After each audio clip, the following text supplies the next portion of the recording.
बच्चों, आज हम आत्मपरिचय कविता के चौथे काव्यांश को पढ़ेंगे, जिसकी पंक्तियां इस प्रकार से हैं।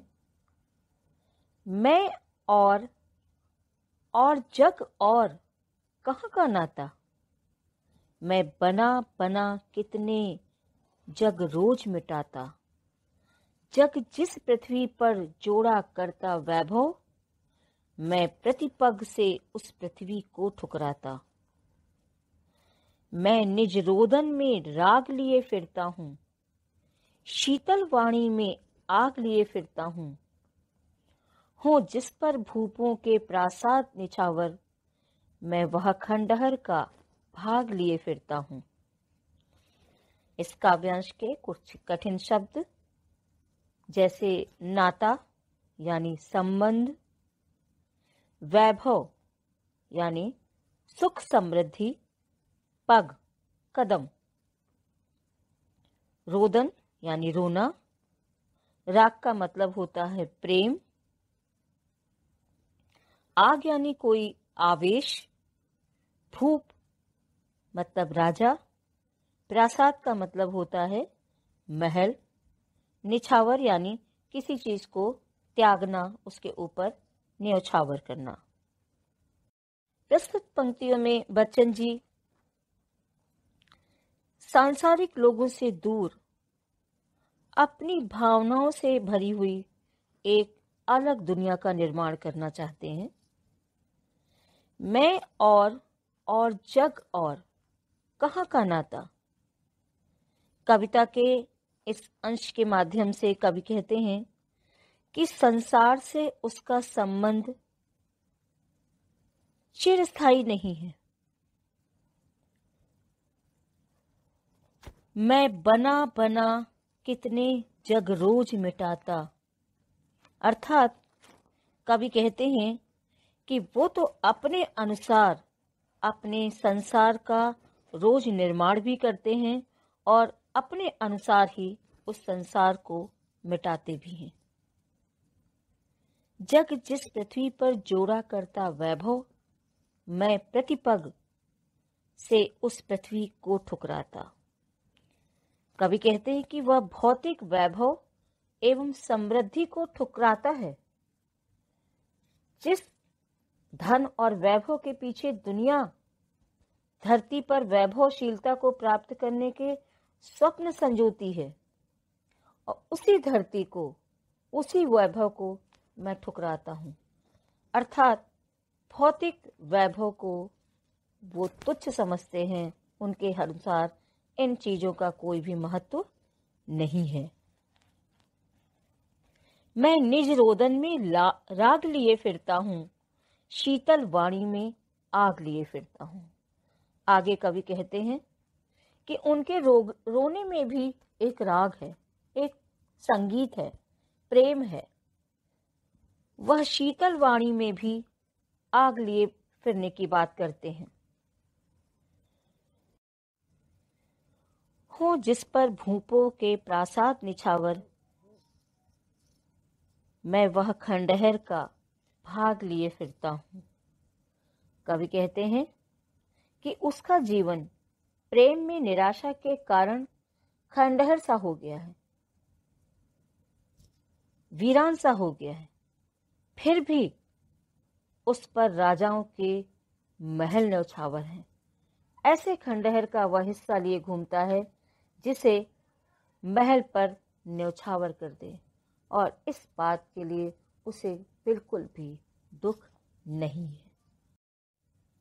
बच्चों, अब मैं चाहूंगी कि आप इसी काव्यांश से इन प्रश्नों के उत्तर दीजिए। पहला, कवि स्वयं को शेष संसार से अलग क्यों मानता है? दूसरा, कवि अपने आप को किस तरह के खंडहर का स्वामी मानता है? बच्चों, अब हम लोग कवि हरिवंश राय बच्चन जी द्वारा रचित कविता आत्मपरिचय के 5वें काव्यांश को समझेंगे, जिनकी पंक्तियां इस प्रकार से हैं। मैं रोया इसको कहते हो गाना, मैं फूट पड़ा तुम कहते छंद बनाना। क्यों कभी कहकर संसार मुझे अपनाए, मैं दुनिया का हूँ एक नया दीवाना। मैं दीवानों का वेश लिए फिरता हूँ, मैं मादकता निःशेष लिए फिरता हूँ। जिनको सुनकर जग झूम झुके लहराए, मैं मस्ती का संदेश लिए फिरता हूँ। अब इसी काव्यांश के कुछ कठिन शब्दों को जानते हैं। फूट पड़ा यानी जोर से रोया, मादकता यानी मस्ती, निःशेष यानी संपूर्ण। प्रस्तुत कविता में बच्चन जी कहते हैं, मैं रोया इसको तुम कहते हो गाना। यानी कवि ने अपने प्रेम की पीड़ा के कारण जो उसका मन रोता है, उस वेदना को व्यक्त किया है। अर्थात हृदय की व्यथा शब्द रूप में प्रकट हुई है। मतलब कवि ने तो रचना की है, किंतु लोगों को ऐसे लगता है कि वो गाना गा रहे हैं। मैं फूट पड़ा तुम कहते छंद बनाना। उसके रोने को संसार गाना मानता है। जब वेदना अधिक हो जाती है तो वह उसको शब्दों के माध्यम से व्यक्त करता है, और कहीं ना कहीं उन शब्दों के माध्यम से जो कविता बनती है, संसार को लगता है कि वह तो छंद बना रहा है। क्यों कवि कहकर संसार मुझे अपनाए। अब कवि प्रश्न करता है कि यह संसार मुझे कवि के रूप में अपनाने के लिए तैयार क्यों है, क्यों मुझे अपनाना चाहता है एक कवि के रूप में, क्योंकि वो तो रो रहा है। मैं दुनिया का हूं एक नया दीवाना। वह स्वयं को नया दीवाना कहता है जो हर स्थिति में मस्त रहता है। मैं दीवानों का वेश लिए फिरता हूं, मैं मादकता निःशेष लिए फिरता हूं। कवि कहते हैं कि उसके जीवन में जो मस्ती शेष रह गई है, उसे लिए वह घूमता है। उसने तो समाज में दीवानों का रूप धारण कर लिया है, और इसी तरह से संसार में वो विचरण करता है। जिसको सुनकर जग झूम झुके लहराए, मैं मस्ती का संदेश लिए फिरता हूं। और इस मस्ती को सुनकर सारा संसार झूम उठता है।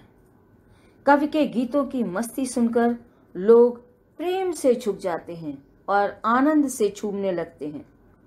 मस्ती के संदेश को लेकर कवि संसार में घूमता है, और जिसे कहीं ना कहीं लोग समझते हैं कि वो गीत है, जो कि वो उनकी एक भूल है।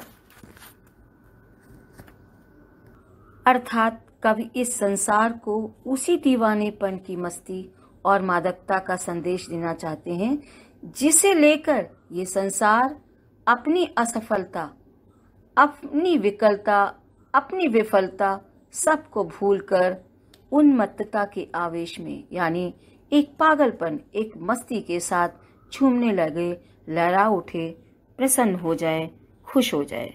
अब इसी काव्यांश पर आधारित कुछ प्रश्न जिनके उत्तर आपको देने हैं। पहला, कवि की किस बात को संसार क्या समझता है। दूसरा, कवि स्वयं को क्या कहना पसंद करता है और क्यों। तीसरा, कवि की मनोदशा कैसी है। और चौथा, कवि संसार को क्या संदेश देता है, संसार पर उसकी क्या प्रतिक्रिया होती है।